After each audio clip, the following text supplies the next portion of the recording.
Hello, cyberspace. It's me, Angie, and I welcome both you and your ears to an episode of Life, Love, Music, and Space Travel. In case you're wondering who Angie is, I'm Angie, and I'm super stoked to spend some time sharing with y'all some of my experiences and thoughts on living, loving, music, and space travel, or spiritual experiences as I often refer to as space travel. A rather broad spectrum, right? Well, my hope is to always share something that resonates with, intrigues, excites, or perhaps inspires you. On that note, I invite you to sit back, buckle up, and take a little trip out into the cosmos with me. Hello, cyberspace. It's me, Angie, coming to you with episode number 54 of my podcast, Life, Love, Music, and Space Travel. I'm titling this episode, What's the Reason for the Season? I feel baffled already just repeating it.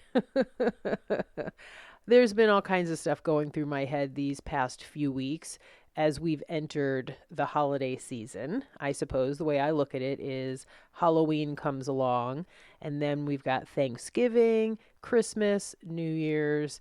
It's definitely the trifecta. I did a few episodes last year on the trifecta, the whammy. All of that can be overwhelming for me. I'm not sure how all y'all out there feel, but it is confusing. And this last few weeks, as I've mentioned, there's been a lot of reflection on my part in trying to figure out what it's really all about. I am definitely not going to come up with an answer. Not even what it's all about for me. Definitely not what it's all about for you. It's kind of crazy making. As a kid, I definitely remember Thanksgiving, everybody kind of getting together, eating lots of turkey. I'm not sure I knew right away that it was all about gratitude, but I was definitely grateful for spending time with family and friends and lots of yummy food. Then for many, many, many years, I worked in restaurants. So I spent Thanksgiving serving others. I definitely did not look at it as service work then, but I can kind of see that it was now. Again, as a kid, Christmas came along and it was kind of about Santa and presents, and it was winter and there was snow. I did not grow up in a religious family. I definitely had spiritual components, I believe, of growing up. But the holiday was, again, it was kind of about gratitude more than anything. Spending time together, getting gifts, presents, hopefully getting what we wanted. Santa and the reindeer, Frosty the Snowman, that kind of stuff. And also, as I got older, I worked in restaurants. And spent many, many holidays serving lots and lots of people in Beaver Creek, Colorado. As time has gone on, my outlook on the whole season has started to change and shift. And I had a moment recently. I was with a friend at Starbucks just the other day. What I noticed pretty immediately was the music playing. It was Christmas music. I guess that's what I coin all of the holiday music for the most part, because what I hear is Christmas music. Santa, reindeer. There's definitely some stuff where it talks about Jesus. But what struck me was that I was in a Starbucks, a public place, and I live in the United States, which is the melting pot, where there are all kinds of people, some practicing different religions, some not practicing at all. And yet in a public place, in this supposed melting pot that we live in, Christmas music was blasting out of the speakers. It sort of washed over me, and I started to think about how other people might feel about that. I was in Costco also recently, and it was the same thing. And I'm certainly not opposed to Christmas music, but I thought to myself, well, we don't play, I don't know if there's Hanukkah music. I'm sorry for all my Jewish friends out there. I'm not familiar with it other than some of Adam Sandler's stuff. But is there Hanukkah music? Is there Kwanzaa music? Does each religious denomination within Christianity have its own music? We definitely don't listen to, let's say, the Christian music station. That music was not necessarily being played. I don't know. It's very strange. What is the reason for the season? I definitely feel kind of a push towards, more than anything, the commercial, the presents, the purchasing, the buying, the Christmas tree.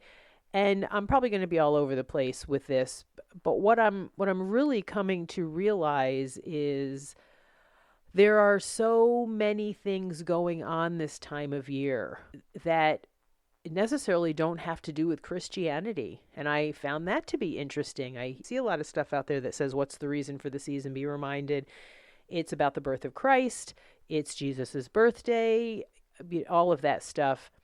And yet, so many of the practices that go along with it are not necessarily original Christian tradition. If I'm saying that correctly, I started to do a little bit of Googling. And I will say, first of all, there are 2,000 Christian denominations, which strikes me as kind of insane.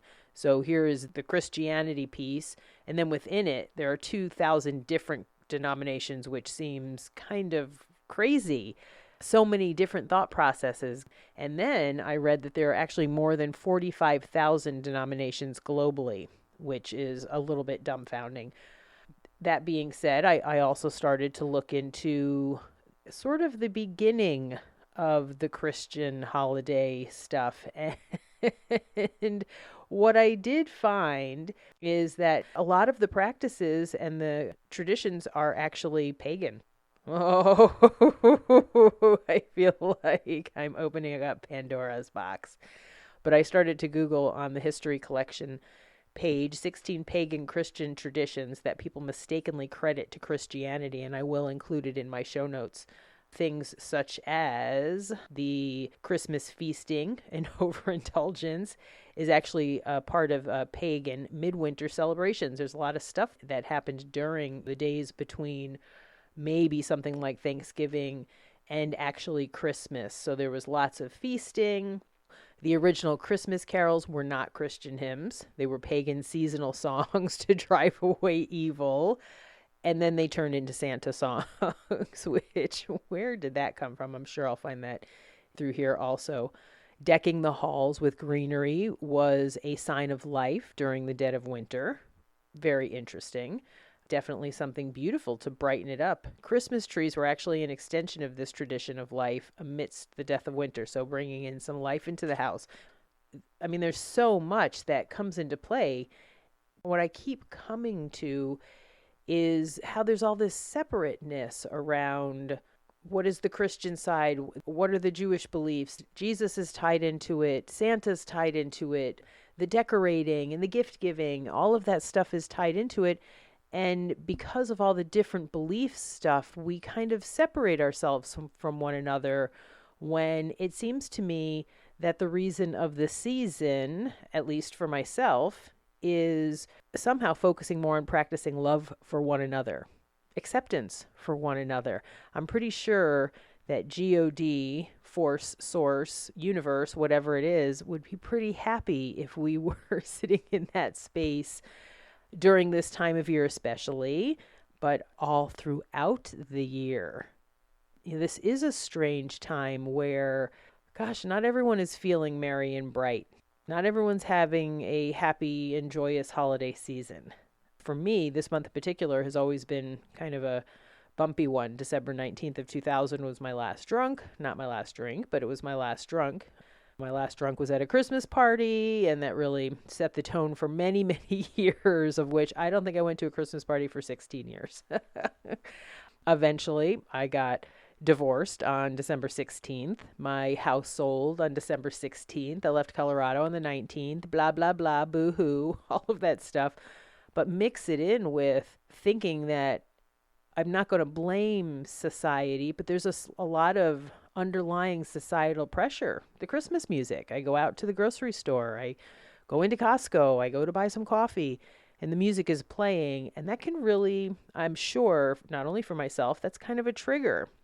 Not to say that I want to take away celebrating the season, but maybe mix in some rock and roll with the holiday music and not just make it all one Oh, not just one soundtrack for the whole few months.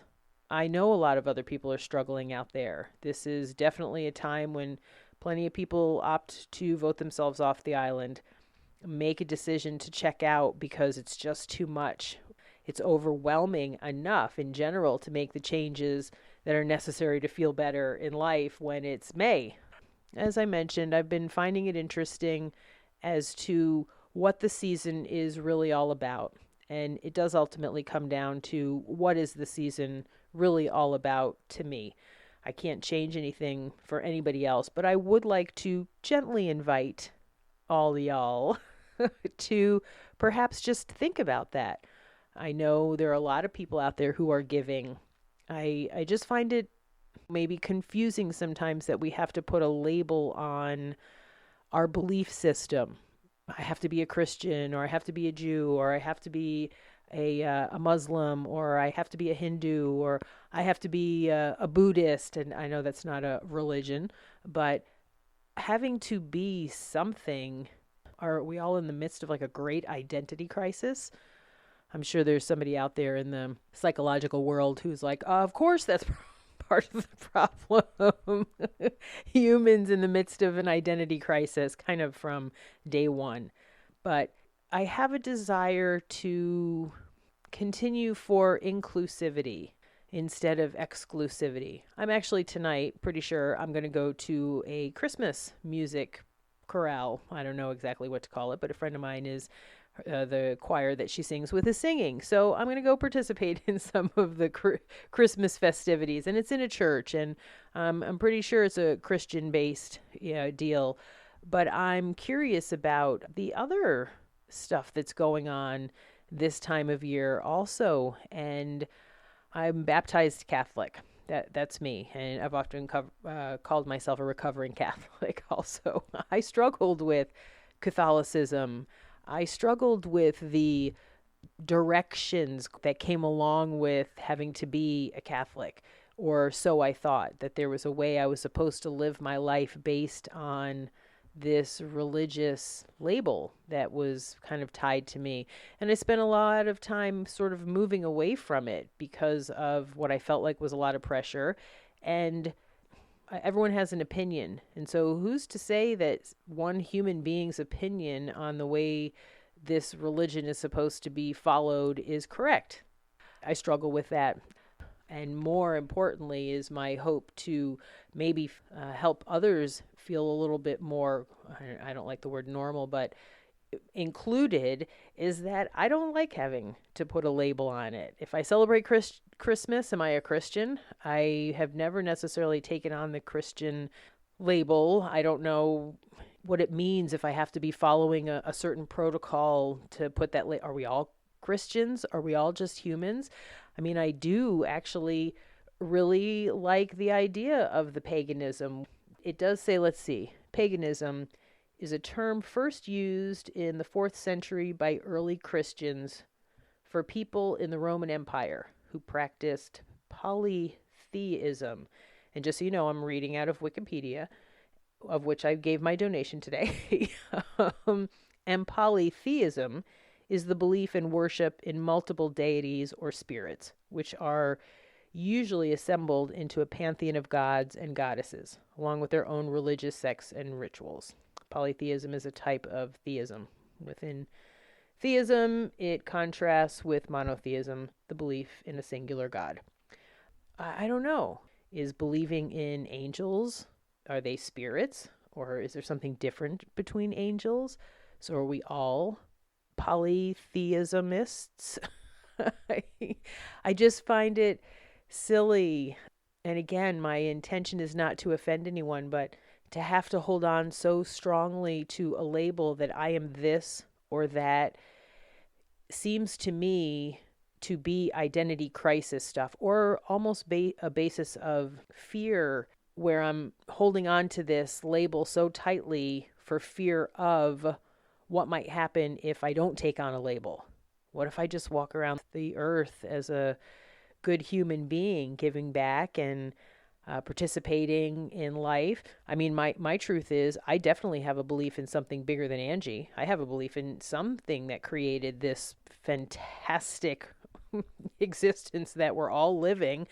I'm pretty sure mankind did not create Earth and the universe and all of that. So I don't know what it is. And I don't think too hard on it. I just know it wasn't me and it wasn't anyone that I know. And I'm comfortable with that. I like sitting in that space of not knowing. I do ask for help on a regular basis.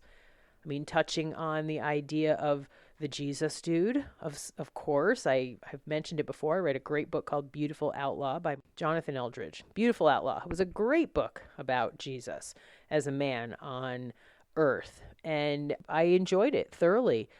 But I'm not sure I know exactly. Do I believe he was the Son of God? I think so. I kind of think we're all children of God. So what does that mean? I don't know. It's all kind of confusing.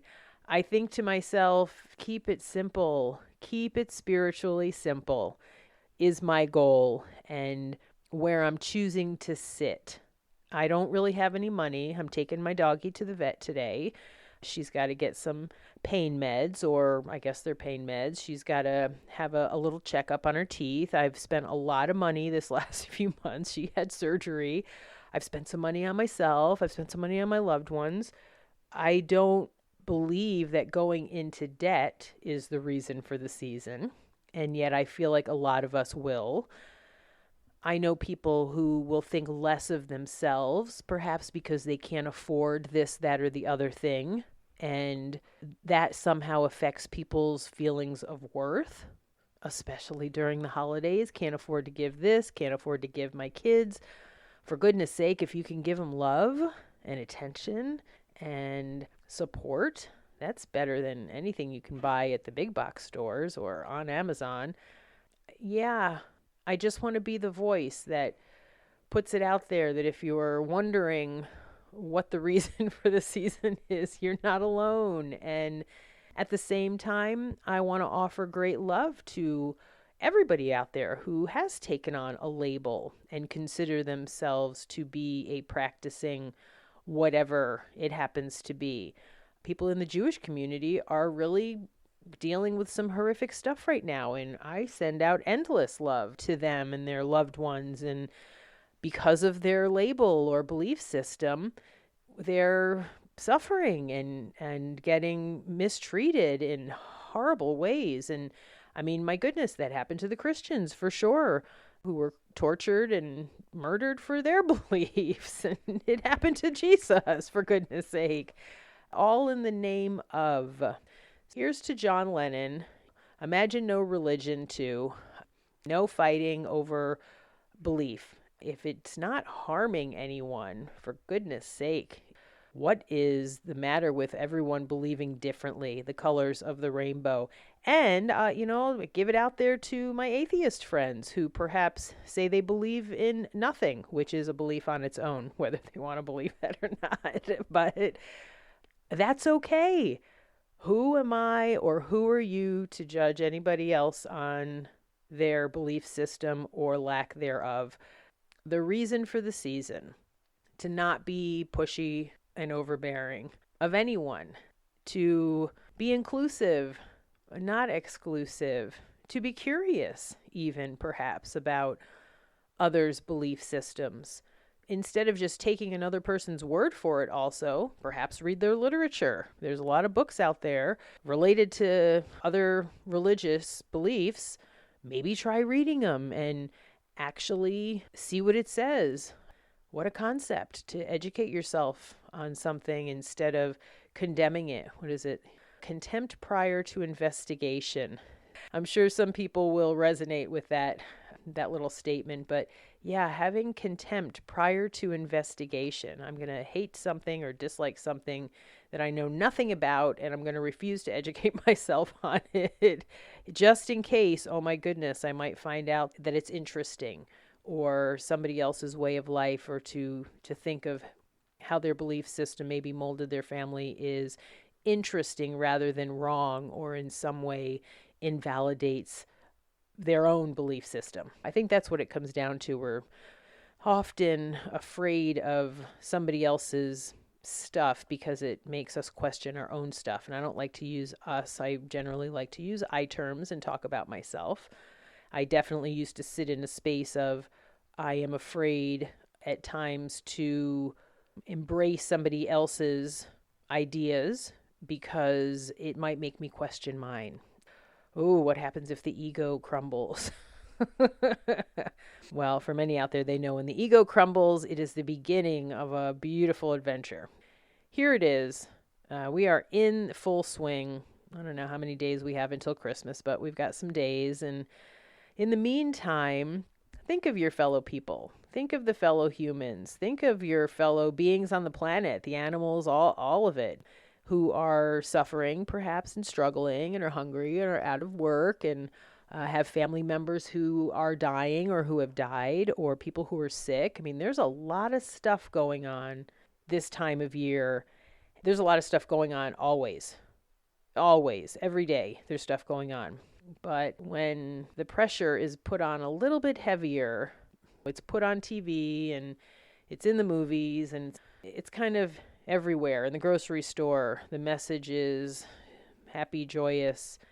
And there are a lot of people who are not feeling that way. Just take that into consideration, I suppose, when you're out beeping your horn and rushing through traffic, and slow down and take in the sights and be gentle with yourselves. My intention is also not to beat up on anybody. I have to be gentle with myself. I'm struggling. I got a lot going on and things are not necessarily the way I'd like them to be, even though they're great. I'm very happy to be with my family. Excited for another year coming to a close. I am excited for the lessons I'm learning. I'm learning continuously, and things are good.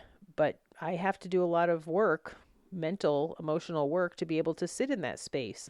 My human condition would say things are supposed to be this way, or they would be better if they were this way, instead of sitting in acceptance and really embracing how wonderful things really are right now, just the way they are, even with the sadness and the not so good times that take place.